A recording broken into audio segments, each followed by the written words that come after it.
Current affairs PT 365 जो है UPSC के लिए, ये उसकी दूसरी क्लास है। और आपको जैसा कि ज्ञात है कि प्रतिदिन सुबह 8 बजे करंट अफेयर्स की क्लास आती है जो पीटी 365 है, और ये संस्कृति, कला एवं संस्कृति से संबंधित करंट अफेयर्स अभी चल रहा है। इसके बाद फिर दूसरा सब्जेक्ट शुरू होगा, फिर दूसरा सब्जेक्ट।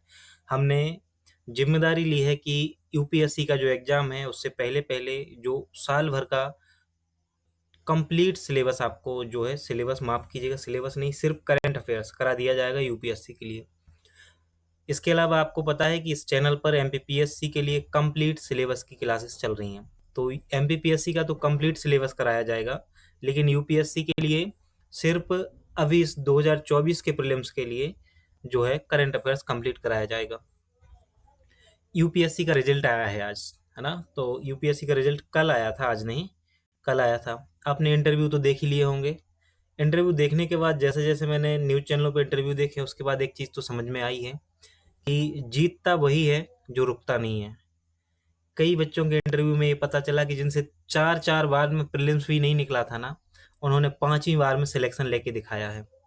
इससे क्या पता चलता है कि आप कंटिन्यू अपने लक्ष्य के प्रति चलते रहिएगा। ऐसा नहीं है कि एक बार असफलता मिली, 2 बार असफलता मिली और आपने मार्ग ही बदल दिया। अगर आपने दृढ़ निश्चय कर लिया है तो निश्चित रूप से आपको सफलता मिलेगी। हो सकता है थोड़ा देर हो सकती है, लेकिन सफल आप जरूर होंगे।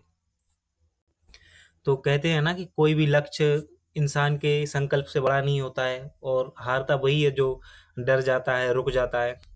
और जो अपने लक्ष्य की ओर जा रहे हैं और अचानक से रुक गए हैं ना, उनका रुकना ना सिर्फ रुकना नहीं है, मरने के समान है। इसलिए अगर कुछ लक्ष्य बना रखा है तो जीवन में रुकना नहीं है, तभी रुकना है जब हम उसको प्राप्त कर लें। हम बात करनी है हमें जंतर मंतर की। इससे पहले हमने क्या देख लिया है, एक बार उसका मोटा मोटा रिवीजन कर लेते हैं। तो लास्ट क्लास में हमने जो देखा था उसके बारे में थोड़ा सा जान लेते हैं, फिर आगे बढ़ते हैं, तो आपके लिए भी अच्छा रहेगा और इससे आपका रिवीजन हो जाएगा। आपको वीडियो से भी दोबारा से रिवीजन करते रहना है, स्पीड बढ़ा के वीडियो को आप देख सकते हो, है ना। जो वीडियो पहले अपलोड हो गया है ना, जो लास्ट क्लास थी, उसको आप देख सकते हो, क्योंकि रिवीजन बहुत ज़्यादा महत्वपूर्ण होता है।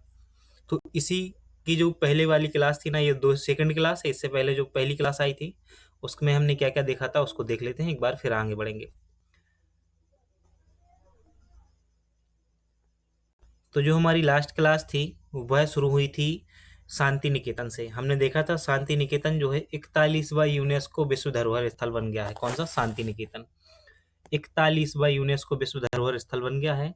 पश्चिम बंगाल में है, और पश्चिम बंगाल का ये तीसरा स्थल है जो विश्व धरोहर स्थल में शामिल हो गया है। शांति निकेतन के अलावा पश्चिम बंगाल से सुंदरबन राष्ट्रीय उद्यान और दार्जिलिंग माउंटेन रेलवे जो है, यह भी किसमें? यूनेस्को विश्व धरोहर सूची में शामिल है।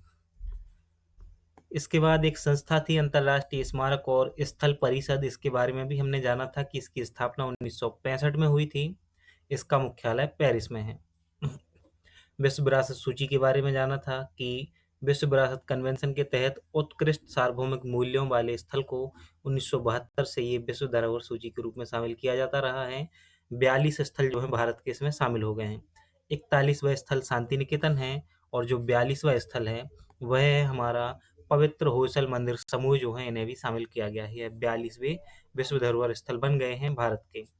हमने देखा था होयसल मंदिर समूह जो है ये कर्नाटक से संबंधित हैं, और इसके अंतर्गत 3 मंदिर आते हैं।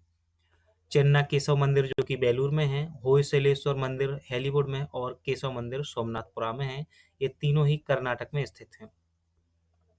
इन मंदिरों के बारे में हमने जाना था। साथ ही हमने मंदिर स्थापत्य की क्या क्या विशेषताएं हैं उनके बारे में जाना था, और जाना था होयसल वंश के बारे में। हमने देखा था कर्नाटक के मलनाड क्षेत्र का मूल वासी माना जाता है इन्हें, होयसल वंश को।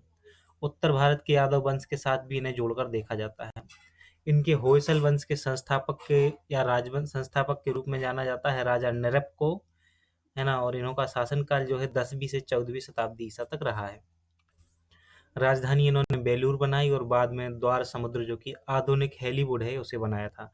तो होयसल वंश ने अपनी राजधानी बेलूर को बनाई थी, और द्वार समुद्र भी बनाई थी बाद में। इसके बाद हमने कोणार्क सूर्य मंदिर देखा था, जो कि कहाँ पर है? कोणार्क सूर्य मंदिर यह यूनेस्को विश्व धरोहर स्थल है, और ब्लैक पैगोडा के नाम से भी इसे जाना जाता है। आपने यह देखा था। इसे G20 शिखर सम्मेलन में जो इसका पहिया है उसको दर्शाया गया था। कोणार्क सूर्य मंदिर के बारे में जाना था। इसका निर्माण गंगवंशीय पूर्वी गंगवंशीय शासक जो है वो नरसिंह देव की प्रथम के द्वारा कराया गया था। किसने कराया था? नरसिंह देव प्रथम ने कोणार्क सूर्य मंदिर का निर्माण कराया था। कुछ अन्य मंदिर देखे थे हमने जिनमें मार्तंड सूर्य मंदिर जम्मू कश्मीर का, कटरामल सूर्य मंदिर उत्तराखंड का, सूर्य पहर मंदिर असम का, दक्षिणार्क सूर्य मंदिर बिहार का, अरसावल्ली सूर्य नारायण मंदिर आंध्र प्रदेश और सूर्यनार कोविल तमिलनाडु, साथ ही मोढेरा सूर्य मंदिर गुजरात और ब्रह्मांड देव मंदिर मध्य प्रदेश का। ये याद रख लेने हैं। मंदिर संरचना की बात की थी जहां से क्वेश्चन बनने की पूरी संभावना है, तो हमने देखा था कलिंग स्थापत्य कला पर आधारित है। कोणार्क सूर्य मंदिर जो है यह कलिंग स्थापत्य कला पर आधारित है। इसमें एक प्रवेश द्वार होता है, नाट्य मंडप होता है, जगमोहन होता है जहां सभा कक्ष लगता है, देउल होता है जिसे गर्भगृह कहा जाता है देउल को, और भोग मंदिर भी होता है जो कि मंदिर का रसोई घर होता है। कलिंग स्थापत्य कला के बारे में जाना था, मंदिर की विशेषताएं देखी थी। उसके बाद जब हम आगे बढ़े तो हमने पूर्वी गंग वंश के बारे में जाना था। हमने देखा कि कमर्ण जो है ना, इन्होंने इसकी स्थापना की थी, संस्थापक थे, और पूर्वी गंग राजवंश जो है कलिंग नगर इसकी राजधानी हुआ करता था। फिर हमने देखा शारदा माता मंदिर। कौन सा? शारदा माता मंदिर जम्मू कश्मीर के कुपवाड़ा जिले के टीटवाल गांव के नियंत्रण रेखा एलओसी के करीब नवनिर्मित शारदा देवी मंदिर में नवरात्रि के पूजन का आयोजन किया गया था। शारदा मंदिर, तो पहले तो यही याद रखना है कि कहाँ पर है शारदा मंदिर, तो यह जम्मू कश्मीर के कुपवाड़ा जिले में है। फिर हमने सुर्खियों में रहे अन्य मंदिर देखे थे जिनमें हमने महाकालेश्वर मंदिर उज्जैन में है, ये 12 ज्योतिर्लिंग है मध्य प्रदेश के, केदारनाथ उत्तराखंड में है, ओमकारेश्वर भी मध्य प्रदेश में है, नागेश्वर गुजरात, सोमनाथ गुजरात, त्र्यंबकेश्वर महाराष्ट्र में है जहां से अभी हम खबर आगे देखेंगे, और गृषणेश्वर औरंगाबाद महाराष्ट्र, और मल्लिकार्जुन श्रीशैलम आंध्र प्रदेश, काशी विश्वनाथ वाराणसी उत्तर प्रदेश में है, और बैद्यनाथ जो है वो देवघर झारखंड में है, साथ ही भीमाशंकर पुणे महाराष्ट्र में है। फिर हमने खबर देखी थी तुंगनाथ मंदिर की जो कि उत्तराखंड के रुद्रप्रयाग जिले में है। कहाँ पर है तुंगनाथ मंदिर? उत्तराखंड के रुद्रप्रयाग में है तुंगनाथ मंदिर। जागेश्वर मंदिर और पार्वती कुंड के बारे में देखा था। श्री सीताराम स्वामी मंदिर त्रिशूर केरल में है, इसके बारे में हमने देखा था कि यहाँ पर त्रिशूर पूरम को सभी पूरम की जननी माना जाता है। यह त्रिशूर के बड़कुनाथन मंदिर में हर साल मनाया जाता है। यह मंदिर भगवान श्री सीताराम, भगवान अयप्पा और भगवान शिव को समर्पित है। यह जो पॉइंट है विशेष रूप से याद रखना है कि श्री सीताराम स्वामी मंदिर त्रिशूर केरल में है, जो यह श्री सीताराम, भगवान अयप्पा और भगवान शिव को समर्पित है। तिरुनेल्ली मंदिर केरल के बारे में भी हमने जाना था पारंपरिक केरल स्थापत्य शैली में निर्मित है। यह केरल के वायनाड में ब्रह्मगिरी पहाड़ियों के पास पापनाशिनी नदी के तट पर स्थित है। तिरुनेल्ली मंदिर केरल का।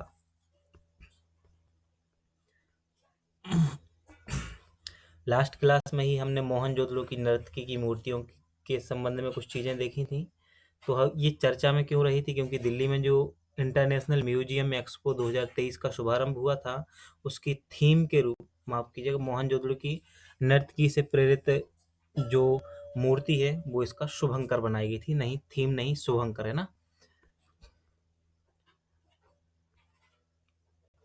नटराज की प्रतिमा के हमने बारे में जाना था, और हमने जाना था कि जो नटराज की मूर्ति है इसकी क्या क्या विशेषताएं होती हैं, और शिव की जो 5 क्रियाएं हैं वो इससे संबंधित थी। क्रियाएं आपको विशेष रूप से याद रखनी है। एक तो सृजन, संरक्षण, विनाश, तिरोभाव और अनुग्रह। हम आपसे एक अनुरोध करना चाहेंगे, जब आप हमारी वीडियो को देख रहे हो PT 365, तो आप अपने वीडियो की क्वालिटी जो है अच्छी कर लीजिएगा ताकि आपको साफ दिखे, क्योंकि इस PDF में ना जो लेटर हैं वो थोड़े थोड़े छोटे हैं, तो इससे आपको देखने में दिक्कत हो सकती है। चोल वंश के बारे में देखा था। चोल कालीन हमने जो है कलाव के बारे में भी जाना था। तो हमने देखा था चोल वंश के बारे में। चोल वंश का जो संस्थापक है विजयालय है। कौन है? चोल वंश का संस्थापक विजयालय है। और परांतक प्रथम इसका शासक था राजराज चोल, जिसने श्रीलंका, लक्षद्वीप, मालदीव द्वीपों पर अधिकार किया था। राजेंद्र चोल प्रथम, जिसने गंगईकोंड चोल की उपाधि धारण की थी। किसने? राजेंद्र चोल प्रथम ने गंगईकोंड चोल की उपाधि धारण की थी। प्रमुख नगर में हमने देखा था कि जो चोल वंश है इसकी राजधानी तंजावुर यानी कि तंजौर थी और बाद में गंगईकोंड चोलपुरम इन्होंने राजधानी बनाई थी। क्षेत्रीय राजधानी में कांचीपुरम और मदुरई भी शामिल है। फिर हमने इनकी भाषा भी देखी थी कि जो चोल वंश है इसने अपनी राजभाषा के रूप में तमिल का प्रयोग किया है और जो एडमिनिस्ट्रेशन है इसमें इन्होंने अपने एडमिनिस्ट्रेशन को प्रांतों में विभक्त किया था और इनके समय प्रांतों को मंडलम कहा जाता था। क्या कहा जाता था? मंडलम कहा जाता था। सामाजिक धार्मिक परिस्थितियों में हमने देखा था कि इन्होंने सभी धर्मों को बराबर सम्मान दिया है और पांडव वंश से पराजित होकर इनका पतन हो गया था। हमने सेंगोल के बारे में जाना था जिसे सत्ता हस्तांतरण के प्रतीक के रूप में माना जाता है। यह माननीय प्रधानमंत्री जी को प्रदान किया गया है ताकि नए संसद भवन में इसकी स्थापना की जा सके। एक महत्वपूर्ण चीज हमने ये देखी थी कि चोल साम्राज्य में भूमि जो है उसके अलग अलग श्रेणियां होती हैं। तो पहला हमने देखा था बेलन बागाई जो कि गैर ब्राह्मण किसान स्वामी की भूमि होती थी। ब्रह्मदेव ब्राह्मणों को उपहार में दी गई भूमि होती थी। साला भोग किसी विद्यालय के रखरखाव के लिए जो भूमि होती थी उसे साला देव। देवदान मंदिरों को उपहार में दी गई भूमि देवदान थी। पल्ली चंदम जैन संस्थाओं को दान में दी गई भूमि पल्ली चंदम थी। कौन थी? पल्ली चंदम थी। तो बेलन बागाई, ब्रह्मादेव, साला भोग, देवदान, पल्ली चंदम जो है ये 5 प्रकार की भूमि चोल साम्राज्य में थी। इनकी श्रेणियां थी, इनको भी आपको याद रखना है। चोल प्रशासन के बारे में देखा था और फिर हम आगे बढ़े थे। G20 शिखर सम्मेलन में जो सांस्कृतिक पहलू थे उनको समझा था, तो इसका भी हम रिवीजन नहीं कर रहे हैं। हम आते हैं सीधे नए संसद भवन के बारे में हमने जाना था और फिर हमने उसके अलग अलग द्वारों को समझा था और अब हम शुरू कर रहे हैं इस वीडियो में जंतर मंतर को, क्योंकि हम जंतर मंतर पर पहुंच गए थे और यहीं से हमें देखना है कंटेंट को, तो समझते हैं। अब वीडियो के लिए तैयार हो तो जल्दी से वीडियो को एक लाइक दे दीजिए और अपने दोस्तों में शेयर कर दीजिए ताकि सभी यूपीएससी एस्पिरेंट जल्दी से वीडियो से जुड़ जाएं। और अगर आप एमपीपीएससी की तैयारी कर रहे हैं तब भी यह आपके लिए उपयोगी होने वाला है। आप इससे 3 नंबर का क्वेश्चन लिख पाएंगे, 5 नंबर का क्वेश्चन लिख पाएंगे और यहाँ तक कि अगर आपने इसको अच्छे से रीड कर लिया तो 11 नंबर का क्वेश्चन भी आप लिख पाएंगे, 10 नंबर का, है ना। और आपको ये भी बता दें कि जो एमपीपीएससी प्रीलिम्स एग्जाम है उसमें आर्ट एंड कल्चर से क्वेश्चन आते हैं, तो इससे भी आप यूपीपीएस हो, एमपीपीएससी हो, जेपीएससी हो, बीपीएससी हो, कोई सा भी एग्जाम कर रहे हो, अगर आपने यूपीएससी का करंट अफेयर्स पढ़ा है ना तो निश्चित रूप से सभी एग्जामों के लिए लाभदायक होगा। जंतर मंतर जो है ये क्यों रहा है सुर्खियों में, सबसे पहले हम उसकी बात करते हैं।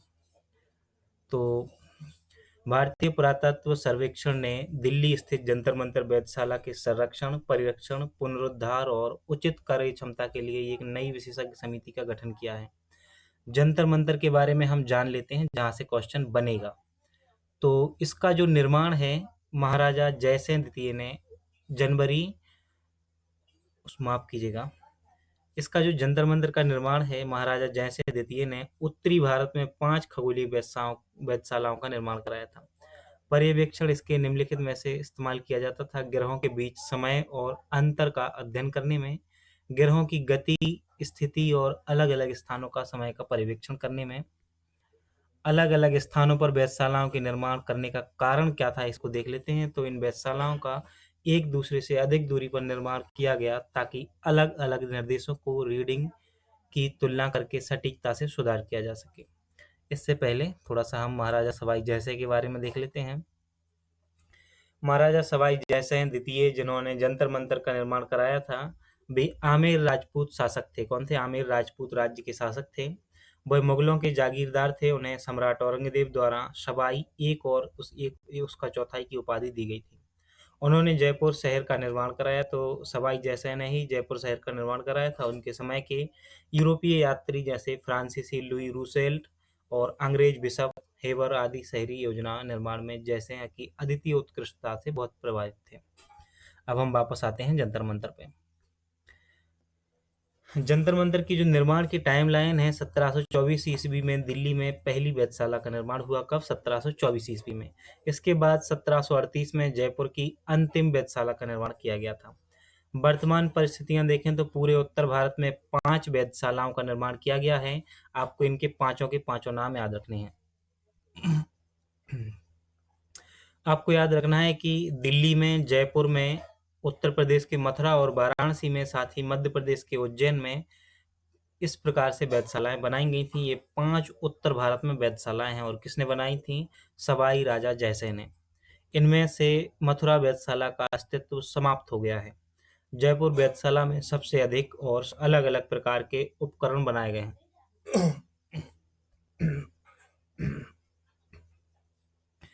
इन उपकरणों में ऐसे कई उपकरण शामिल हैं जो अन्य स्थलों पर नहीं बनाए गए हैं, जैसे कप्पल यंत्र हो गया, राशि वलय यंत्र हो गया और उन्नतास यंत्र आदि शामिल हैं।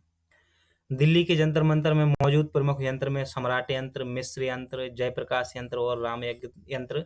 कभी आप जाओ तो जरूर घूम के आना, है ना। अगर आप उज्जैन जाते हो, मथुरा जाते हो तो मथुरा में तो समाप्ति हो गया है ना। वाराणसी जाते हो, दिल्ली, जयपुर जाते हो तो इन वेधशालाओं को जरूर घूम के आया करो, है ना। ऐसी चीजें आपको देखनी चाहिए। तो ये तो बात थी जंतर मंतर की। अब हम बात करते हैं सुर्खियों में रहे कुछ अन्य स्थापत्य की। तो गोलकोंडा, जो गोलकोंडा का किला है ना, गोलकोंडे किले का इतिहास 13वीं शताब्दी की शुरुआत से संबंधित है। इस क्षेत्र में काकतीय राजवंश का शासन था और उसके बाद 16वीं और 17वीं शताब्दी में इस पर कुतुब शाही सुल्तानों ने शासन कर लिया। तो गोलकुंडा के बारे में सबसे पहले तो आपको ये याद रखना है कि 13वीं शताब्दी में इसकी शुरुआत मानी जाती है। इस पर काकतीय वंश का शासन था। उसके बाद 16वीं और 17वीं शताब्दी में कुतुब शाही सुल्तानों ने शासन किया है गोलकुंडा में। गोलकुंडा किले की वर्तमान स्थापत्य कुतुब शाही सुल्तानों की ही देन है। यह किला एक विशाल ग्रेनाइट स्थापत्य के रूप में विख्यात है। गोलकुंडा कुतुब शाही सुल्तानों की प्रधान राजधानी है। तो जो कुतुब शाही शासक सुल्तान थे, गोलकुंडा उनकी राजधानी हुआ करता था। यहाँ पर एक दरवाजा है, फतेह दरवाजा, विजय द्वार पर ध्वनि प्रभाव गोलकोंडा की इंजीनियरिंग के कई प्रसिद्ध आश्रयों में से एक है। तो पहले हमने जंतर मंतर देख लिया है इसी वीडियो में और अब देख लिया है गोलकोंडा को। अब हम सीरी किला के बारे में बात करेंगे। सीरी किले का जो निर्माण है अलाउद्दीन खिलजी ने कराया था 13वीं शताब्दी में। सीरी को दिल्ली के 8 शहरों में से एक माना जाता है। अलाउद्दीन खिलजी ने 1303 में अपनी राजधानी सीरी की नींव रखी थी। उसने सीरी कस्बे की जल आवश्यकताओं को पूरा करने के लिए हौज खास नामक एक जलाशय की भी खुदाई करवाई थी। अलाउद्दीन खिलजी ने एक अर्धगोलाकार प्रवेश द्वार का निर्माण भी कराया तथा उसे अलाई दरवाजा के नाम से जाना जाता है। घोड़े की नाल के आकार का मेहराब है जिसे कमल की आकृतियां उकेरी गई हैं। तो सीरी जो है, सीरी किला, इसका निर्माण पूछा जाए तो किसने कराया है? अलाउद्दीन खिलजी ने। यह दिल्ली के 8 शहरों में से एक माना जाता है। यहीं पर हौज खौस नामक एक जलाशय है, इतना याद रखना है। अब हम बात करते हैं स्टैचू ऑफ वननेस की, एकात्मकता की मूर्ति। तो यह मध्य प्रदेश के सभी एग्जामों के साथ ही यूपीएससी के लिए भी बराबर रूप से महत्वपूर्ण है। आदि शंकराचार्य को जगत गुरु भी कहा जाता है। उन्होंने 8वीं शताब्दी में अद्वैत वेदांत दर्शन का प्रतिपादन किया है। तो प्रश्न ऐसे भी पूछा जा सकता है कि अद्वैत वेदांत दर्शन का प्रतिपादन किसने किया है? तो आदि शंकराचार्य ने किया है, जगत गुरु आदि शंकराचार्य ने किया है। जगत गुरु आदि शंकराचार्य का जन्म जो है वो केरल के कलाड़ी में हुआ था और ओमकारेश्वर में आदि शंकराचार्य की 108 फुट ऊंची मूर्ति का अनावरण किया गया है। इसे एकात्मकता की मूर्ति का नाम दिया गया है। ओमकारेश्वर मध्य प्रदेश जिले में है। भारत की अन्य प्रसिद्ध प्रतिमाओं की बात करें तो देखो, स्टैचू ऑफ वननेस तो हमने देख ली है ना। ये है एकात्मकता की मूर्ति, स्टैचू ऑफ वननेस। अब हम देख रहे हैं स्टैचू ऑफ यूनिटी। यह सरदार वल्लभ भाई पटेल को समर्पित है और गुजरात के केवड़िया में है। कहाँ पर है? गुजरात के केवड़िया में है statue of unity. Statue of equality की बात करें तो यह संत श्री रामानुजाचार्य को समर्पित है और हैदराबाद में है। कहाँ पर है? हैदराबाद में है। स्टैचू ऑफ पीस की बात करें, स्टैचू ऑफ पीस जो है यह जैन भिक्षु आचार्य विजय वल्लभ सूरी श्रब को समर्पित है और राजस्थान में है। और स्टैचू ऑफ प्रॉस्पेरिटी की बात करें तो नांद प्रभु केप गोंडा को समर्पित है और बेंगलुरु में है। तो हमने 5 मूर्तियां देखी हैं, प्रतिमाएं देखी हैं। पहला जो हमने देखा स्टैचू ऑफ वननेस है, एकात्मकता की मूर्ति है, ओमकारेश्वर मध्य प्रदेश में लगाई जा रही है। 108 फुट ऊंची है। किसके लिए समर्पित है? तो आदि शंकराचार्य को समर्पित है और आदि शंकराचार्य जो है अद्वैत वेदांत दर्शन के प्रतिपादन इन्होंने किया है। इसके बाद हमने स्टैचू ऑफ यूनिटी देखी जो कि गुजरात के केवड़िया में सरदार वल्लभ भाई पटेल को समर्पित है। स्टैचू ऑफ इक्वेलिटी संत श्री रामानुजाचार्य को समर्पित हैदराबाद में है। स्टैचू ऑफ पीस जैन भिक्षु आचार्य विजय वल्लभ सुरूरी श्रब को समर्पित है राजस्थान में, और स्टैचू ऑफ प्रॉस्पेरिटी नांद प्रभु केपे गौंडा को समर्पित है, बेंगलुरु में है ये।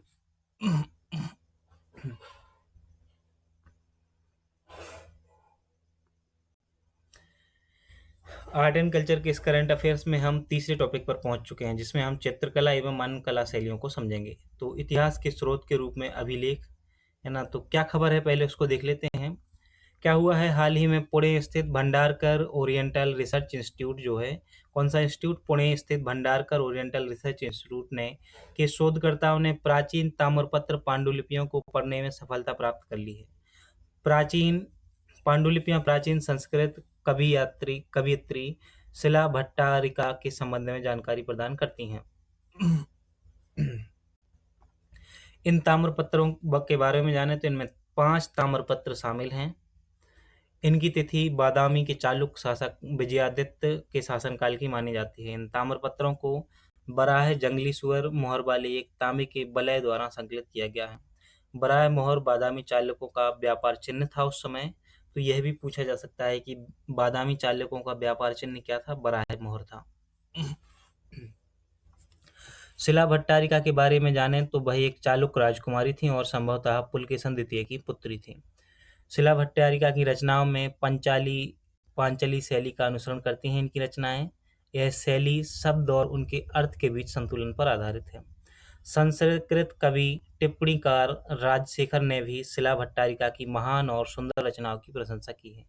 राजशेखर का संबंध 9वीं और 10वीं शताब्दी ईस्वी से था। वे गुर्जर प्रतिहार शासकों के दरबारी थे। कौन, राजशेखर। अभिलेख का महत्व समझें तो घटनाओं का सही क्रम जेम्स प्रिंसेप द्वारा मौर्य सम्राट अशोक के अभिलेख के मामले को समझने के बाद घटनाओं का उचित काल निर्धारण आसान हो गया था। सामाजिक जीवन के बारे में जानकारी मिलती है, काल शैलियों के बारे में जानना जरूरी हो जाता है। तो ये तो अभिलेख का महत्व था। यहाँ से क्वेश्चन बनने की संभावना बिल्कुल नहीं है। हाँ, यहाँ से क्वेश्चन बन सकता है कि अन्य प्रमुख जो कवियत्री रही हैं प्राचीन भारतीय, देखो पहला नाम जो है गार्गी का, बहुत ही महत्वपूर्ण नाम है ये, गार्गी का है ना। इनका संबंध लगभग 8वीं शताब्दी ईसा पूर्व से है। इन्होंने आत्मा के मुद्दे पर ऋषि याज्ञवल्क्य को चुनौती दी थी। ऋषि याज्ञवल्क्य बर्धरायण उपनिषद के रचयिता थे। तो गार्गी का संबंध 8वीं शताब्दी ईसा पूर्व से है और इन्होंने आत्मा के मुद्दे पर यह कवि याज्ञवल्क्य को चुनौती दी थी। ऋषि याज्ञवल्क्य बर्धरायण उपनिषद की रचयिता है। दूसरी कवियत्री हैं प्राचीन कालीन मैत्रेयी। कौन है, मैत्रेयी जो हैं, ये लगभग 8वीं शताब्दी ईसा पूर्व से संबंधित हैं और यह वेदों की व्याख्या की थी इन्होंने, मैत्रेयी ने। नैनारों में प्रमुख महिलाएं करेक्कल अम्मैयार, मयंगारक्सी और इसेगनानियार। इसेगनानियार को सुंदरार की माता के रूप में भी जाना जाता है। अंडाल जो है, यह 12 अलवारों में से एकमात्र महिला थी। कौन, अंडाल। अंडाल ने 2 कृतियों की रचना की थी। ये रचना है तिरुप्पावाई और नचियार तिरुमोली। तिरुप्पावाई और नचियार तिरुमोली किसकी रचनाएं हैं, अंडाल की। अक्का महादेवी की बात करें तो इन्होंने कन्नड़ भाषा में अपनी रचनाएं लिखी हैं। उनकी कविताएं वचन रूप में हैं। अतुकुरी मुल्ला जो हैं, वह एक कुम्हार की पुत्री थी और प्रथम तेलुगु रामायण की लेखिका हैं। तो ये बहुत महत्वपूर्ण पॉइंट हो जाता है कि प्रथम तेलुगु रामायण की लेखिका कौन है, अतुकुरी मुल्ला है। कौन है, अतिकुरी मुल्ला है, जो कि एक कुम्हार की पुत्री थी। ये थी प्राचीन कालीन कवित्री। अब हम कुछ और संबंधित सुर्खियों की बात करते हैं। तो हम बात करें सोमेश्वर अभिलेख की। पुरातत्वविदों ने सोमेश्वर, जो कि कर्नाटक में है, राजा कुलशेखर अलुपेंद्र प्रथम की मृत्यु का उल्लेख करने वाले अभिलेख की खोज की है। किसकी, कुलशेखर अलुपेंद्र प्रथम की मृत्यु का उल्लेख मिलता है इससे, सोमेश्वर अभिलेख से। यह अलुप राजवंश से जुड़ा ऐसा पहला अभिलेख साक्ष्य है जिससे किसी राजा की मृत्यु के बारे में जानकारी मिलती है। तो सोमेश्वर अभिलेख जो है यह अलुप राजवंश से संबंधित है। यह अभिलेख तुलुप राजवंश के इतिहास और संस्कृति के अध्ययन में भी महत्वपूर्ण भूमिका निभाता है। तो एक ही अभिलेख में 2 राजवंश देखने को मिल रहे हैं, एक तो अलुप राजवंश और साथ ही तुलुप राजवंश, ये दोनों ही याद रखने हैं। अलुप राजवंश जो है यह तुलुनाडु यानी कि वर्तमान कर्नाटक पर सबसे लंबे समय तक शासन करने वाले राजवंशों में से एक है। कौन सा, अलुप राजवंश। बरकुर इस राजवंश की राजधानी हुआ करता था। तो पूछा जा सकता है अलुप राजवंश की राजधानी क्या था? बरकुर था। अलुप शासकों की पहली राजधानी उदयबाराम थी। बाद में इसके स्थान पर बरकुर को नई राजधानी बनाया गया। तुलु में एक समृद्ध मौखिक साहित्य परंपरा प्रचलित थी। इस परंपरा में पैदन जैसे लोकगीत और यक्षगान जैसे पारंपरिक लोक नाट्य शामिल थे। हलमिडी अभिलेख हासन कर्नाटक में है, जो कि में अलुप के राजा पशुपति और कंदव सेना के मुख्य सेनापति द्वारा अनुदान की सिफारिश का उल्लेख मिलता है। देखो, सुर्खियां ये थी कि सोमेश्वर अभिलेख के बारे में थी, है ना। हमने देखा सोमेश्वर अभिलेख के बारे में अलुप राजवंश और तुलुप राजवंश से संबंधित है। जो अलुप राजवंश है उसने कर्नाटक में सबसे लंबे समय तक शासन किया है। कर्नाटक में जो इनकी राजधानी थी बरकुर को इन्होंने राजधानी बनाया है, इतना ही याद रखना है। अब हम आते हैं यूनेस्को क्रिएटिव सिटीज नेटवर्क पर। किस पर? यूनेस्को क्रिएटिव सिटीज नेटवर्क पर। ग्वालियर और Kozhikode UNESCO creative cities network में शामिल किया गया है। तो जो ग्वालियर है और कोझिकोड है, इसको यूनेस्को के क्रिएटिव सिटीज नेटवर्क में शामिल किया गया है। तो एक तो ग्वालियर तो मध्य प्रदेश के लिए महत्वपूर्ण हो जाता है, साथ ही यूपीएससी के लिए महत्वपूर्ण तो है ही। इसके अलावा जो कोझिकोड है, यह भी आपको याद रखना है। अन्य संबंधित तथ्य देख लेते हैं। तो सुर्खियों की बात हो गई। ये शहर अपनी विकास रणनीतियों के हिस्से के रूप में अपनी संस्कृति और रचनात्मकता का मजबूत प्रतिबद्धता के साथ उपयोग कर रहे हैं। कोझिकोड साहित्य का शहर है, वहीं ग्वालियर संगीत शहर के रूप में जाना जाता है। इस शहर का एक समृद्ध संगीत संबंधी इतिहास रहा है। किसका? ग्वालियर का। तानसेन का संबंध और बैजू बावरा जैसे दिग्गज संगीतज्ञ भी इसी शहर से थे। तो तानसेन और बैजू बावरा का संबंध भी ग्वालियर से रहा है। इसे ग्वालियर घराने की उत्पत्ति का स्थान भी माना जाता है। यह हिंदुस्तानी संगीत का सबसे पुराना घराना है। तो हिंदुस्तानी संगीत का सबसे पुराना घराना कौन सा है? ग्वालियर घराना है, इसे भी याद रखना है। यूसीसीएन में शामिल अन्य भारतीय शहरों को देखें तो इसके अलावा जो यूनेस्को की क्रिएटिव सिटीज नेटवर्क है उसमें और पहले कौन कौन से शहरों को शामिल किया गया है? इसमें शामिल हैं मुंबई फिल्म के मामले में, चेन्नई संगीत के एरियाज में, हैदराबाद पाक कला, वाराणसी संगीत और जयपुर को शिल्प कला के क्षेत्र में शामिल किया गया है। वहीं इससे पहले श्रीनगर को भी शामिल किया गया था शिल्प एवं लोक कला के क्षेत्र में। क्या होता है यूनेस्को क्रिएटिव सिटीज नेटवर्क? तो इसके बारे में भी जान लेते हैं। यूनेस्को क्रिएटिव सिटीज नेटवर्क जो है, इसकी स्थापना या गठन जो है 2004 में किया गया था। तो पूछा जाए यूसीसीएन की जो स्थापना है कब की गई? तो 2004 में की गई थी। यूसीसी में शामिल होने से शहरों को वैश्विक पहचान मिलती है, साथ ही उनमें पर्यटन को बढ़ावा मिलता है। यूसीसीएन नेटवर्क में 100 से अधिक देशों के 350 रचनात्मक शहर शामिल हैं और ये शहर निम्नलिखित 7 रचनाओं के क्षेत्र में प्रतिनिधित्व करते हैं। कौन कौन से क्षेत्र में किसी शहर को क्रिएटिव सिटीज माना जाता है? तो इसको हम देख लेते हैं। शिल्प कला एवं लोक कला, दूसरा है डिजाइन, तीसरा है फिल्म, चौथा है पाक कला, पांचवा आपको साहित्य के क्षेत्र में याद रखना है, छठवां मीडिया कला और सातवां संगीत के क्षेत्र में।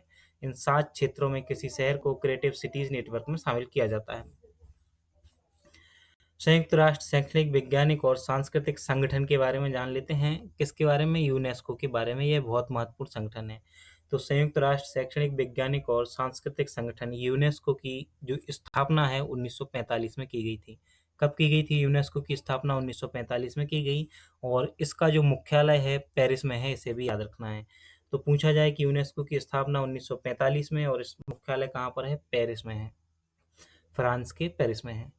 संयुक्त राष्ट्र शैक्षणिक वैज्ञानिक और सांस्कृतिक संगठन यूनेस्को का जो उद्देश्य है सभी के लिए गुणवत्तापूर्ण शिक्षा, आजीवन सीखने के लिए अवसर उपलब्ध कराना, शिक्षा, विज्ञान, संस्कृति, संचार एवं सूचना के माध्यम से विश्व शांति और सुरक्षा को बढ़ावा देना, सामाजिक और नैतिक चुनौतियों के माध्यम से समाधान करना, सतत विकास और अंतर संस्कृति संवाद में योगदान देना आदि इसका उद्देश्य है। इसके सदस्य देशों की बात करें तो भारत सहित 194 देश हैं और 12 एसोसिएट सदस्य हैं। तो टोटल सदस्य 194 हैं और भारत भी इसका सदस्य है।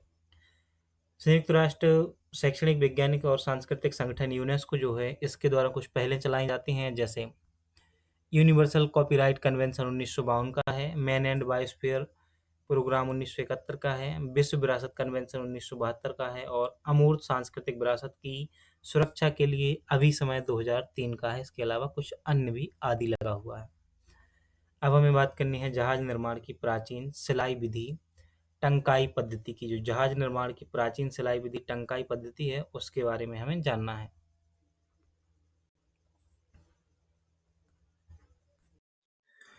क्या हुआ है, हाल ही में जो केंद्रीय संस्कृति मंत्रालय और भारतीय नौसेना है, इन्होंने सामूहिक रूप से जो जहाज निर्माण की पुरानी तकनीक है ना उसको पुनर्विकसित किया है। इसके लिए जो फंडिंग की है केंद्रीय संस्कृति मंत्रालय ने। किसने की है फंडिंग? केंद्रीय संस्कृति मंत्रालय ने पूरी फंडिंग की है। वहीं भारतीय नौसेना जहाज के डिजाइन और निर्माण का कार्य देख रही है। इस तकनीक में जो रस्सियां, नारियल के रेशे, प्राकृतिक रेजिन और तेल का उपयोग करके लकड़ी के तख्तों को एक साथ जोड़कर जहाज का निर्माण किया गया है। इस पद्धति में जहाज बनाने का विचार अजंता की एक टंकण विधि से निर्मित जहाज के चित्र से लिया गया है। यह पहल संस्कृति मंत्रालय के प्रोजेक्ट मौसम के अनुसार है। तो प्रोजेक्ट मौसम क्या है? इसका उद्देश्य है हिंद महासागर से सटे देशों के बीच संचार को फिर से जोड़ना और उन्हें पुनर्स्थापित करना। इनमें इन देशों के बीच सांस्कृतिक मूल्यों और सरोकारों को समझ बढ़ाना है। प्रोजेक्ट मौसम का लक्ष्य है हिंद महासागर की सीमा से लगे 39 देशों के साथ समुद्री सांस्कृतिक संबंधों पर पुनर्निर्माण करना। प्रोजेक्ट मौसम को भी आपको याद रखना है। कुछ प्राचीन व्यापारिक मार्गों की बात करें तो हिंद महासागर का व्यापार मार्ग दक्षिण पूर्व एशिया, भारत, अरब और पूर्वी अफ्रीका से जुड़ा हुआ था। इस मार्ग का प्रचलन कम से कम 30वीं शताब्दी ईसा पूर्व से आरंभ हुआ था। और जो प्रमुख प्राचीन बंदरगाहें हैं उनको आप देखेंगे तो भारत में प्रमुख प्राचीन बंदरगाहों में आपको याद रखना है, पश्चिमी तट के बंदरगाहों में बरे गाया, सुप्पारा, कैलिना, सेमाइला, मांडागोरा। तो ये सिर्फ भारत के नहीं है ना। पलेप टमे, माली जिगारा, आर्नानोबोस, बीजान्टिन, नोरा, टिंडिस, मुजरिस और नेल सिंडा। और पूर्वी तट के बंदरगाहों में ताम्रलिप्ति, चरित्रपुर, पलुरु, दंतपुर, कलिंगपट्टनम, पिथुरा, सोपतमा, घंटसाला, पोंडुगा, पुहार, कोरकाई, कामरा आदि। अन्य महत्वपूर्ण व्यापारिक मार्ग भी यहाँ पर दिए गए हैं जिनमें दक्षिण और दक्षिण पूर्वी एशियाई क्षेत्रों के साथ प्राचीन समुद्र एवं सांस्कृतिक संबंध। तो जो दक्षिण और दक्षिण पूर्वी एशियाई देश है ना उनके साथ संबंध के लिए भी व्यापार किया जाता था, जिनमें बाली, सुमात्रा, सीलोन और श्रीलंका आदि देशों से यात्रा करते थे। लाल सागर व्यापार मार्ग से लाल सागर के माध्यम से रोमन साम्राज्य से व्यापार करता था भारत। किससे? रोमन साम्राज्य से जुड़ा हुआ था लाल सागर व्यापार मार्ग के दौरान। वहीं रेशम मार्ग की बात करें तो एशिया में चीन के जियान से लेकर तुर्की के एंटियोक तक विस्तारित था यह रेशम मार्ग। यह स्थलीय व्यापार मार्ग था। कौन सा? रेशम मार्ग। अब हमें मेवाड़ चित्रकला शैली की बात करनी है। तो महाराजा जयसिंह के दरबारी चित्रकार अल्लाह बख्श की बनाई हुई लगभग 4000 मेवाड़ी मिनिएचर पेंटिंग प्रदर्शित की गई हैं। मेवाड़ चित्रकला से संबंधित जो न्यूज थी वो कुछ इस प्रकार से थी कि जो महाराजा जयसिंह के दरबारी चित्रकार अल्लाह बख्श हैं इनकी बनाई हुई लगभग 4000 मेवाड़ी मिनिएचर पेंटिंग को प्रदर्शित किया गया है। मेवाड़ी लघु चित्रकला के बारे में देखें तो यह 17वीं-18वीं शताब्दी से संबंधित है। तो पहले तो ये याद रखना है कि मेवाड़ी चित्रकला जो है वो 17वीं और 18वीं शताब्दी के संबंधित है। मेवाड़ी लघु चित्रकला राजस्थानी चित्रकला की एक शैली है और इसका विकास मेवाड़ क्षेत्र में हुआ है। लघु चित्रकला की मेवाड़ी शैली की उत्पत्ति सामान्यतः 1605 ईस्वी से निसार-दीन नामक कलाकार द्वारा चुनार में चिन्हित रागमाला चित्रों में मानी जाती है।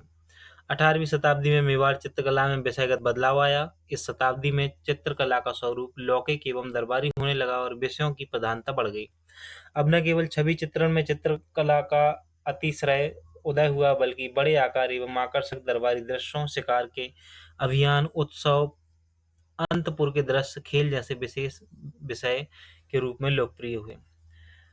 नाथद्वार शैली की बात करें तो मेवाड़ चित्रकला शैली की एक उपशैली है नाथद्वार शैली। क्या याद रखना है? मेवाड़ लघु चित्रकला के बारे में याद रखना है कि राजस्थान से संबंधित है। मेवाड़ क्षेत्र से राजस्थानी चित्रकला की एक उपशैली है।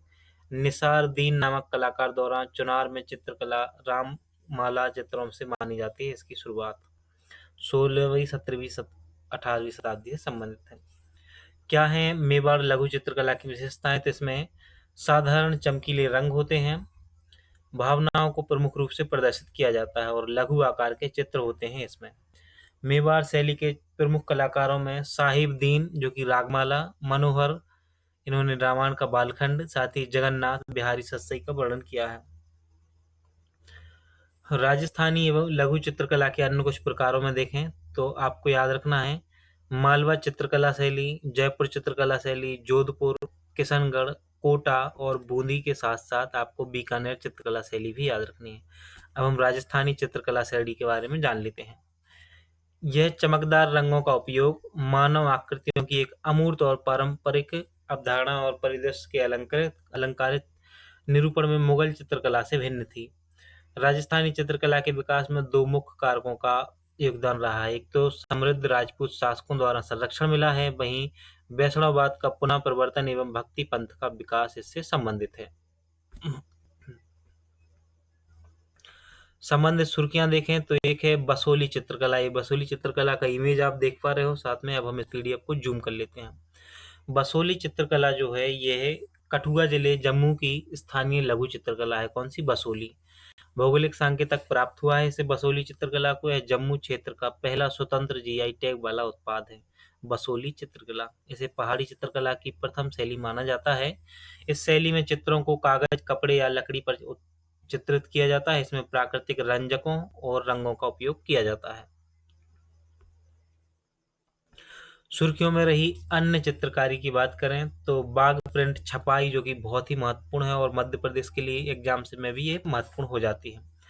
मध्य प्रदेश टूरिज्म बोर्ड ने धार जिला प्रशासन के सहयोग से बाग प्रिंट पर आधारित टिकाऊ बैग बनाने के लिए एक प्रशिक्षण शिविर का शुभारंभ किया है। इसका नाम बाघनी नदी के तट पर स्थित बाग गांव के नाम पर रखा गया है। इस प्रिंट में सफेद पृष्ठभूमि पर लाल और काले रंग के वनस्पति रंगों का उपयोग किया गया है। इसे भौगोलिक संकेतक का दर्जा मिला है। मध्यपाषाण काल की शैल चित्रकला ये संबंधित है। तो बाघ प्रिंट जो है छपाई ये मध्य प्रदेश के धार जिले से संबंधित है और इसका नाम बाघनी नदी के तट पर स्थित बाघ गांव के नाम पर रखा गया है। पनामले चित्रकला तमिलनाडु से संबंधित है। कहाँ से संबंधित है? तमिलनाडु से संबंधित है। एक रिपोर्ट के अनुसार तालागिरीश्वर मंदिर में मौजूद 1300 साल पुराने चित्र धूमिल हो रहे हैं पनामले चित्रकला से जो कि संबंधित है। तो इसके बारे में सिर्फ इतना ही याद रखना है कि ये कहाँ से संबंधित है। पनामले चित्रकला तमिलनाडु से संबंधित है। अब हम चेरियल स्क्रॉल पेंटिंग की बात करते हैं। आप अभी स्क्रीन पर चेरियल स्क्रॉल पेंटिंग का चित्र देख पा रहे हो। अब हम इसको जूम कर लेते हैं। इसको जीआई टैग मिला है ना। तो पहले तो आपको याद रखना है कि जो चेरियल स्क्रॉल पेंटिंग है तेलंगाना की चेरियल स्क्रॉल पेंटिंग है। इसे जीआई टैग मिला हुआ है। यह नक्काशी कला का एक लोकप्रिय संशोधित संस्करण है और इसकी विशेषताएं याद रखनी है आपको। कथात्मक प्रारूप में चित्रित होती हैं। इसमें भारतीय पौराणिक कथाओं के साथ साथ पुराणों और महाकाव्यों से संबंधित लघु कथाओं को भी चित्रित किया जाता है। गाथा गीत गाने वाले लोक गायक समुदाय काकी पाड़ा गोलू द्वारा कथा वाचन में इसका उपयोग किया जाता था। किसका? चेरियल स्क्रॉल पेंटिंग तेलंगाना जो जिसे जीआई टैग दिया गया है।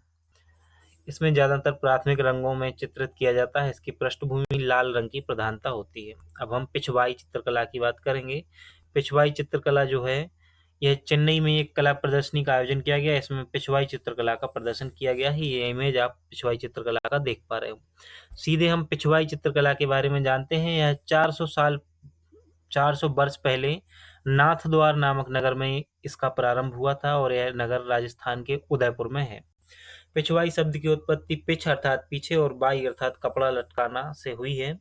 इस शैली के अंतर्गत कपड़े पर भगवान कृष्ण के जीवन पर आधारित कहानियों का चित्रण मिलता है। पिछवाई चित्रकला जिसका संबंध राजस्थान से है। इस शैली में चित्रों के अन्य विषय हैं राधा, गोपियां, शरद पूर्णिमा, रासलीला, दिवाली और होली जैसे त्योहार आदि। पिछवाई चित्रकला शैली के अधिकतर चित्रों का चित्रण पुष्टि मार्ग संप्रदाय के अनुयायियों द्वारा किया जाता है। इस संप्रदाय की स्थापना जो है, पुष्टि मार्ग संप्रदाय की स्थापना श्री वल्लभाचार्य ने 16वीं शताब्दी में की थी। तो पिछवाई चित्रकला भी आपको याद रखनी है। अब हम गरबा नृत्य की बात करेंगे। किसके? गरबा नृत्य की बात करेंगे। तो खबर ये है कि यूनेस्को ने क्या किया है, गुजरात के गरबा नृत्य को मानवता की अमूर्त सांस्कृतिक विरासत की प्रतिनिधि सूची में शामिल किया है। तो यूनेस्को ने गुजरात के गरबा नृत्य को मानवता की अमूर्त सांस्कृतिक विरासत की प्रतिनिधि सूची में शामिल किया है। गरबा लोक नृत्य को अमूर्त सांस्कृतिक विरासत के संरक्षण पर अभी समय 2003 के प्रावधानों के तहत ICH यानी कि अमूर्त सांस्कृतिक विरासत सूची में शामिल किया गया है। गरबा ICH सूची में शामिल होने वाली भारत की 15वीं अमूर्त सांस्कृतिक विरासत है। गरबा नृत्य के बारे में जान लेते हैं, जहां से क्वेश्चन आने वाला है। यही एक अनुष्ठानिक और भक्तिपूर्ण लोक नृत्य है। इसका आयोजन हिंदू त्योहार नवरात्रि के दौरान किया जाता है। गौरतलब है कि नवरात्रि के उत्सव के दौरान शक्ति की उपासना की जाती है। गरबा नृत्य का नाम संस्कृत शब्द गर्भ से लिया गया है। गरबा नृत्य की प्रमुख विशेषताओं में नवरात्रि के अवसर पर मिट्टी के घड़े में कई छिद्र किए जाते हैं। इसके बाद एक दीप प्रज्वलित करके इसके अंदर रखा जाता है और इस दीप को ही गर्भ दीप कहा जाता है, जिसके आसपास लोग गरबा करते हैं। यह नृत्य देवी अम्बे मां के चित्र के आसपास किया जाता है। इस दौरान नर्तक बारहमांबद्ध दिशा यानी कि एंटी क्लॉकवाइज के घड़े के चारों ओर चक्कर लगाकर नृत्य करते हैं। इनके पारंपरिक ढोल, ड्रम तथा अन्य संगीत वाद्य यंत्र बजाए जाते हैं।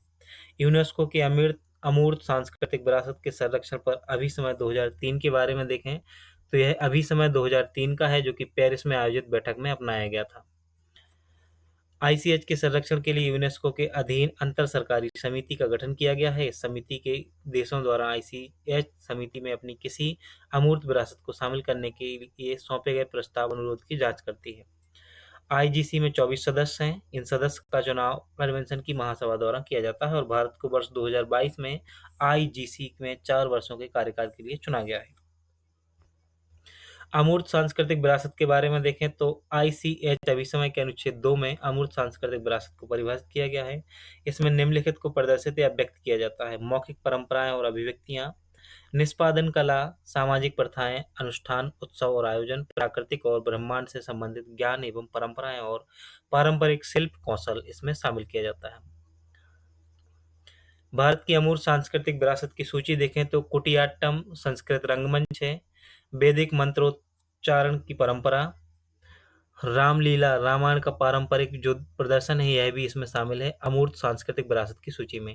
रम्माण, गढ़वाल हिमालय का धार्मिक उत्सव एवं अनुष्ठान है रम्माण। छऊ नाच भी शामिल है इसमें। कालबेलिया, राजस्थान का जो लोकगीत और नृत्य है कालबेलिया, यह भी इसमें शामिल है।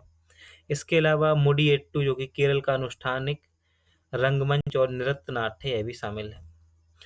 और लद्दाख का बौद्ध जप जो कि मंत्रोच्चार है, बौद्ध जप, यह भी शामिल है। संकीर्तन, मणिपुर में एक प्रकार का अनुष्ठान गायन जिसमें लोग ढोल बजाते हैं और नृत्य करते हैं, संकीर्तन, यह भी शामिल है। पंजाब के जंडियाल गुरु में ठठेरे द्वारा निर्मित पारंपरिक पीतल और तांबे के बर्तन इसमें शामिल हैं। साथ ही नवरोज, योग, कुंभ मेला और कोलकाता में दुर्गा पूजा भी इसमें शामिल है। इतनी चीजें अमूर्त भारत में अमूर्त सांस्कृतिक विरासत की सूची में शामिल हैं। अब हमें अन्य सुर्खियों में रही नृत्य शैलियों के बारे में जानना है। तब हमें क्या जानना है? नृत्य शैलियों के बारे में जानना है।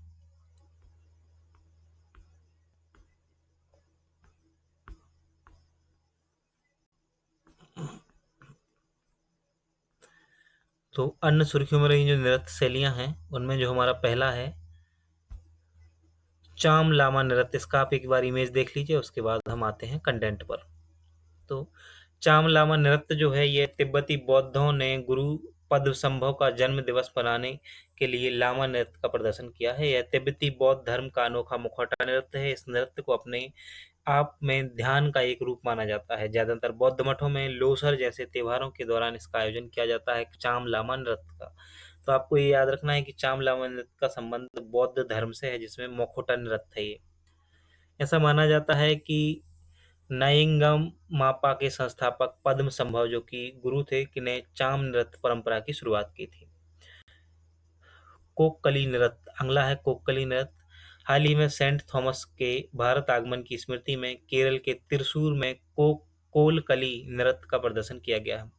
क्या है कोलकली नृत्य? तो यह है केरल के उत्तरी मालाबार क्षेत्र में प्रचलित एक लोक कला है कोलकली नृत्य।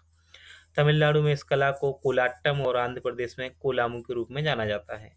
इसने को कलायरीपट्टू के तत्वों को भी अपनाया है। कलायरीपट्टू केरल तमिलनाडु में प्रचलित एक मार्शल आर्ट है। इसका प्रदर्शन धान की फसल कटाई के मौसम में किया जाता है। तो हम जान रहे हैं किसके बारे में? कोलकली नृत्य के बारे में। केरल से संबंधित है और केरल के उत्तरी मालाबार क्षेत्र में एक प्रचलित लोक कला शैली है। इसको इतना ही याद रखना है। पुलिकली जो कि बाघ नृत्य होता है, इसका इमेज आप देख पा रहे हो। पुलिकली क्या है? एक बाघ नृत्य है। त्रिशूर में ओणम त्योहार में कार्निवाल जैसा समापन देने के लिए 250 से अधिक पुलिकली नृत्यों ने भाग लिया है नर्तकों ने भाग लिया है। पुलिकली क्या है? केरल का एक लोक नृत्य है। कहाँ का है? पुलिकली केरल का एक लोक नृत्य है। यह ओणम त्योहार के दौरान निष्पादित किया जाता है। इसमें कलाकार अपने शरीर को बाघ की त्वचा की भांति पीली, लाल और काली धाराओं से रंग देते हैं। वे तकिल, उड़क्कू और चेंदा जैसी पारंपरिक आघात वाद्य यंत्रों की ताल पर नृत्य करते हैं। नृत्य का मुख्य विषय बाघ का शिकार है। इसमें प्रतिभागी बाघों का और शिकारी की भूमिका निभाते हैं। सुर्खियों में रही अन्य कला शैलियों के बारे में भी जान लेते हैं। तो गिलगित पांडुलिपियां जो हैं, यूनेस्को के अनुसार बर्च की खाल और मिट्टी लेपित गिलगित पांडुलिपियां भारत की सबसे पुरानी अस्तित्वमान पांडुलिपियां हैं। इन्हें 5वीं से 6ठी शताब्दी ईसा के बीच लिखा गया था। इन पांडुलिपियों में विहित और गैर विहित दोनों बौद्ध कृतियां शामिल हैं। ये कृतियां संस्कृत, चीनी जैसी अन्य लैंग्वेज में विकास पर भी प्रभाव डालती हैं। इन पांडुलिपियों में समाधिराज सूत्र और सधर्म, पुंडरीक सूत्र, कमल सूत्र सहित अन्य बौद्ध सूत्र शामिल हैं। इन पांडुलिपियों को पहली बार 1931 में कश्मीर के गिलगित में नौपुर गांव में एक प्राचीन स्तूप में जैसी संरचना के अवशेषों में खोजा गया था। तो हम बात कर रहे थे गिलगित पांडुलिपियों की। किसकी? गिलगित पांडुलिपियों की। ओक चिकी लिपि ये क्या है? इसको देख लेते हैं। प्रधानमंत्री ने संथाली लैंग्वेज की ओक चिकी लिपि का उपयोग करके संथाल जनजाति के लोगों को हूल दिवस की शुभकामनाएं दी हैं। किसकी? ओक चिकी लिपि की। ओक चिकी लिपि संथाली भाषा की लिपि है जिसका विकास 1925 में रघुनाथ मुर्मू ने किया था। संथाली एक मुंडा लैंग्वेज है। कौन सी है? संथाली एक मुंडा लैंग्वेज है और यह भाषा मुख्य रूप से झारखंड, पश्चिम बंगाल, उड़ीसा, बांग्लादेश, पूर्वी नेपाल और भूटान में बोली जाती है। संथाली एक मुंडा भाषा है। वर्ष 2011 की जनगणना के अनुसार भारत में संथाली बोलने वालों की जो संख्या है लगभग 7.3 मिलियन है। और इस विद्रोह का जो मुख्य रीजन रहा है 1793 का स्थायी बंदोबस्त अधिनियम था। इसके कारण वीरभूमि और मनभूम क्षेत्रों में इनका विस्थापन हो गया। संथाल विद्रोह जो है, इस विद्रोह झारखंड की राजमहल पहाड़ियों में दामिन एक कोय क्षेत्र में हुआ था। इस विद्रोह का नेतृत्व दो भाई सिद्धू और कान्हू मुर्मू ने किया था। तो जो संथाल विद्रोह है, कौन सा विद्रोह है? संथाल विद्रोह। इसका मुख्य कारण था स्थायी बंदोबस्त और इसके जो नेतृत्वकर्ता थे सिद्धू और कान्हू थे। संथाल विद्रोह को शांत करने के बाद औपनिवेशिक शासन ने निम्नलिखित कदम उठाए थे। संथाल परगना का गठन किया था और एक संथाल द्वारा किसी गैर संथाल को भूमि हस्तांतरित करना अवैध घोषित कर दिया था। फणिगिरी कलाकृति की बात करें तो ये कलाकृति 200 ईसा पूर्व से 400 ईसा पूर्व तक की अवधि से संबंधित है। यह तेलंगाना जो फणिगिरी है, यह तेलंगाना राज्य का एक छोटा सा गांव है, उसी के नाम पर इसका नाम रखा गया है। मुख्य तथ्य यह है कि बौद्ध धर्म के इतिहास में एक युगांतरकारी परिवर्तन को दर्शाती है फणिगिरी कलाकृति। किसको? बौद्ध धर्म में इतिहास के युगांतरकारी परिवर्तन को। बुद्ध के देवीकरण, बौद्ध प्रथाओं में संत घोषित करने और अनुष्ठानों का प्रचलन शुरू करने का प्रमाण है। बुद्ध को सलवट पड़े हुए रोमन टोगा पहने दर्शाया गया है। यह कलाकृति चूना पत्थर से बनी है। यहाँ से प्राप्त तोरणों में महायान और हीनयान दोनों संप्रदायों की उपस्थिति का पता चलता है। तो फणिगिरी कलाकृति को आपको याद रखना है। तेलंगाना राज्य का एक छोटे से गांव जिसके नाम पर इसका नाम रखा गया है और बौद्ध धर्म के इतिहास में एक युगांतरकारी परिवर्तन को दर्शाती है।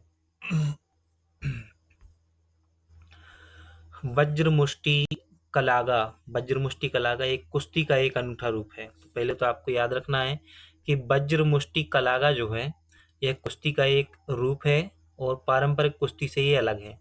इसमें 2 जट्ठी लड़ाकू शामिल होते हैं। इसमें प्रतिद्वंदी कुश्ती में शामिल होते हैं, लेकिन वज्र मुष्टि नामक एक हथियार का उपयोग करते हैं। वज्र मुष्टि को नक्कल डस्टर भुज भी कहा जाता है। क्या कहा जाता है? नक्कल डस्टर भुज भी कहा जाता है।